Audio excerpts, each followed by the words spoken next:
Hey guys, welcome back to the channel. In today's video, I'll be showing you how to transfer money to the Philippines using the Paysend app. But before we get started, if you want to save on transfer fees, you can use the invite code from the description below, and your first transfer with Paysend will be completely free. So with that out of the way, let's dive in.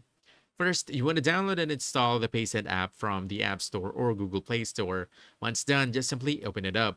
Then you want to head over to the transfers page. This is where you could actually request and send money. But please keep in mind, if you can't find the send button in your Paysend app, it means that sending transfers is not yet available in your country. As you can see, it's not showing on my end, so it's not yet available. But here's how it looks like. So from here, just simply tap send money. Then you want to choose send money to someone else. From here, just simply enter the recipient's country and select the receiving currency.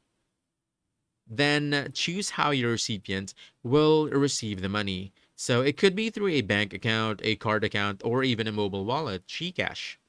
And after that, you want to enter your recipient's details, including their full name, email, and payment information. And once everything looks correct, simply confirm the transfer. Paysend will securely process your transaction, and depending on the recipient's bank or payment service, the money should arrive shortly. And that's it. You've successfully sent money to the Philippines using Paysend. So if you found this helpful, don't forget to hit that like button, subscribe for more quick guides, and I'll see you in the next one. Thanks!